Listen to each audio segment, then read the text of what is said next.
وما أرسلناك إلا رحمة للعالمين.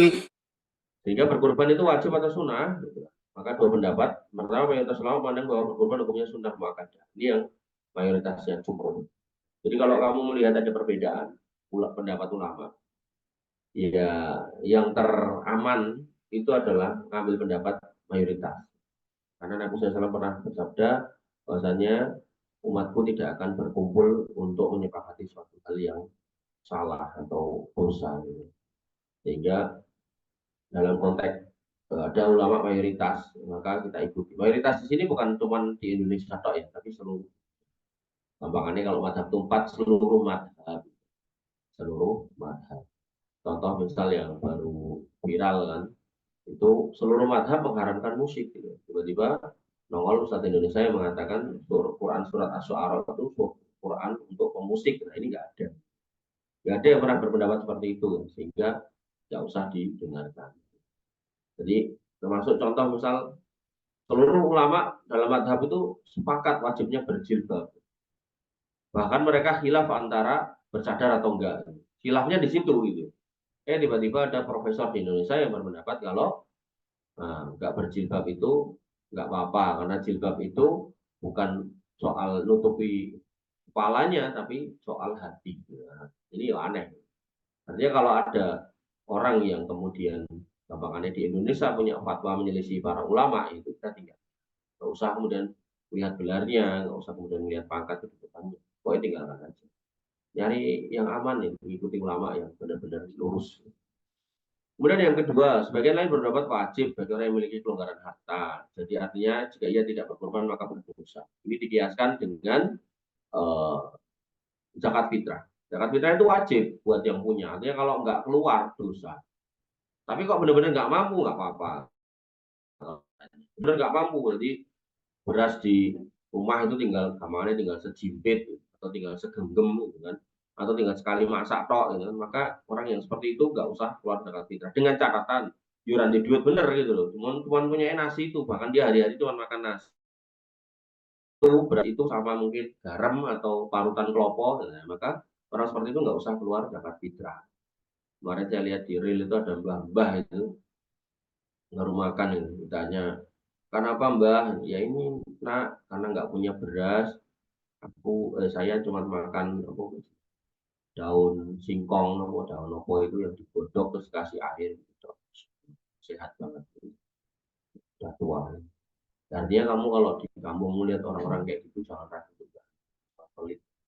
Karena Nabi itu mengingatkan imanmu nggak sempurna kalau kamu bisa makan dengan kenyang, tidur dengan nyenyak, tapi tetanggamu kiri kanan itu kelaparan kayak gitu. Maka jadilah orang-orang yang kaya, jadilah orang-orang yang mampu, tapi bertakwa gitu loh. Jadi sugih nih orang tinggu maksiat, tapi tinggu nyari orang-orang kayak gitu tuh dibantu.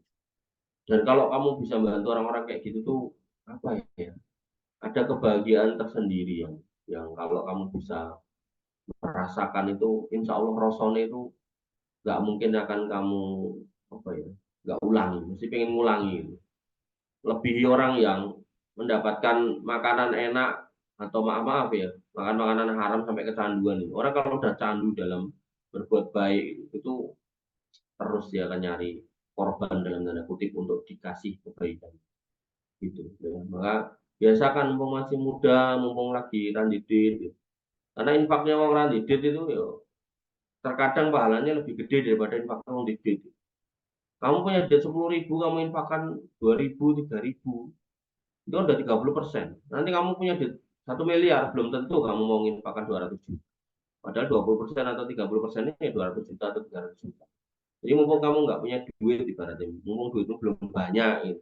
Kamu keluar sedikit itu secara persentase pahala, persentase amal tuh mungkin setara dengan orang yang keluar ratusan juta atau mungkin ratusan miliar gitu. Karena harta mereka banyak. Gitu. Maka saat turunnya yang banyak itu datang, biasakan. Saya kalau nemu orang-orang kayak gitu tadi 19 tadi itu sampai ya ini gimana? Nggak ngerti gitu. Yang aneh ngomong kirim donasi Anda ke nomor rekening bla bla bla. Jadi kalau real orangnya gimana gitu kan enak. Kemudian dari kumpulan dalil yang ada membahas ini, maka nampaknya pendapat yang mengatakan hukum kurban ini sunnah muakkad ini lebih kuat. Di antara dalil sabda Nabi SAW, idza dakhalatil asru wa hukum ayyudahi, kalau masuk 10 hari awal bulan Dzulhijjah dan kamu pengen kurban, wala yamassa min sa'arihi wa basyarihi syai'an, maka jangan dipotong rambut dan sedikit pun.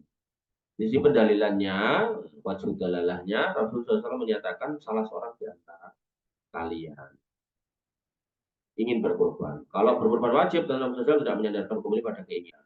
Karena jika wajib tidak ada pilihan untuk ingin dan tidak ingin, harus. Alasan keduanya telah sahih dari riwayat Abu Bakar As-Siddiq dan Umar bin Khattab radhiyallahu anhu bahwa keduanya tidak berkorban karena khawatir disangka hukum adalah wajib. Fitrah zakat fitrah itu enggak, zakat fitrah benar disangka wajib, nggak ada memang wajib. Jadi karena korban itu nggak wajib, maka nggak korban nggak apa-apa. Tapi kalau hari-hari atau tahun-tahunan nggak korban, maka itu pelit, padahal dia mampu. Dan juga ini kan berlaku buat Abu Bakar As-Siddiq dan Umar bin Khattab yang amalnya banyak. Adapun kita, ya, siapa kita? Amal kita sebanyak apa? Atau kita orang korban, Mas Eko duitnya kan ini bar untuk proyek 2 miliar gitu kan. Aku nggak disangka wajib gitu. Aku ini sopo kan gitu. Ya, jangan disamakan ya kita dengan Abu Bakar As-Siddiq dan Umar bin Khattab. Sama kayak sebagian orang itu baca hadis tentang sholat tarawihnya Nabi cuma 3 hari di malam ke 25, 27, 29. Terus ya, aku ikuti sunnah tarawih mau telung dino. Nah Nabi nggak tarawih tapi di rumah tahajud sampai kakinya bengkak lah, gue di rumah ngopo gitu. Maka daripada di rumah nggak ngapa-ngapain gitu kan, ya tarawih. Gitu. Maka kalau mau membandingkan tuh yang utuh gitu loh, jangan asal gitu. Kayak kurban juga gitu. Ada orang ngeritik orang lain, oh kurban kambing wedok orang sesuai sunnah. Lah kambingku sing ndi? Nah itu jantan kok. Oh. Dan ditanduki orang lain.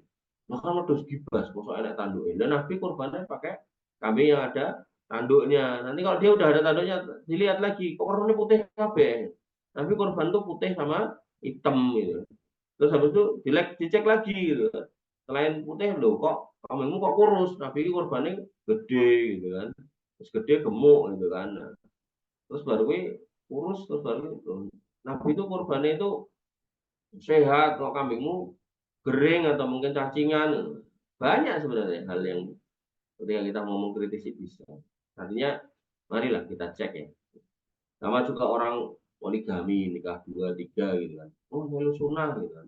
Terus istri pertama ning di istri pertama di sana di Jakarta, istri kedua di inilah di Bekasi lah gitu. Terus kamu kerja di mana? Di Bekasi. Jadi lebih sering ketemu mana nih istri pertama atau kedua? Ya kedua lah, gitu kan aku satu kantor sama istri kedua. Nah, berarti istri pertama jarang ditemui, ya tak temui seminggu sekali. Sama harinya, 3 hari, terus sana 3 hari. Enggak, di sini 5 hari, di sana 2 hari. Ya. Dari situ aja udah nggak adil itu. Nah, ketika nggak adil itu kan sebuah kedoliman. Dolim itu kan dosa. Maka ketika dosa ketemu dengan sunnah, maka didahulukan meninggalkan dosa gitu. Itu rumusnya ya. Jadi kalau kita belajar fikih itu enak gitu. Jangan asal cuman sunnah, sunnah, sunnah gitu. Ya Allah wa iyyakum. Meski demikian, sebaiknya tetap berkorban jika seorang punya kelonggaran harta. Imam Syafi'i rahimahullah mengatakan wal udhiyah sunnatu tatawu'in, dan udhiyah atau kurban adalah sunnah tatawu', sunnah yang ditekankan. La nuhibbu tarkaha, kami nggak senang meninggalkannya. Wa id kanat ghairu fardh, walaupun tidak wajib. Ini jalan tengah nih. Sunnah yang ditekankan, kami senang melakukan, kami nggak senang meninggalkan, walaupun tidak. Sama kayak tarawih tadi loh. Tarawih itu nggak wajib, tapi nih buat tinggalkan tanpa sebab lah, terus rugi dong. Nah, waktunya hilang dong. Nah, harusnya kerjakan. Tapi kalau kemudian memang sibuk, ada acara, mungkin safar, harus mudik, silakan ditinggalkan, nggak apa-apa. Gitu ya. Jadi cara memahami sunnah itu gitu. Usahakan dulu, jangan tiba-tiba ngambil rumus, tak tinggal kira apa-apa. Akhirnya wegah. Sesuai, ya ngelakoni blas gitu kan, blong gitu. Ngomongnya ini melu sunnah sebulan 3 kali tok gitu. Buru-buru 3 kali, satu aja enggak. Kadang kayak gitu. Nah, ini bahaya, ini godaan setan yang ke berapa ya? 7 atau ke 6. Jadi menggoda manusia untuk meninggalkan sunnah. Enteng gitu.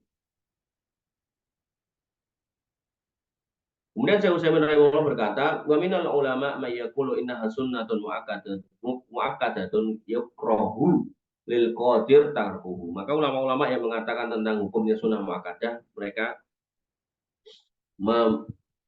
apa istilahnya? Memakruhkan buat mereka yang mampu untuk meninggalkannya. Jadi makruh, bencilah, kurang ideal lah, mampu kok sugih kok ora kurban. Makanya kadang tuh ironi gini, ada sekampung, kampung rata-rata penduduknya petani, petani, ya seni petani. Dari sisi duit sawah wis wong sugih gitu kan. Nah, soal panen ora kan tergantung, terserah Allah, mungkin ada orang ada apa. Tapi sebenarnya kalau dia niat, dia bisa tuh nyelengi sidik. Wah, sekampung petani mayoritas dari sawah, tapi sekampung ada yang korban walaupun waktu siji. Nah, ini ironi. Jangan sampai seperti itu.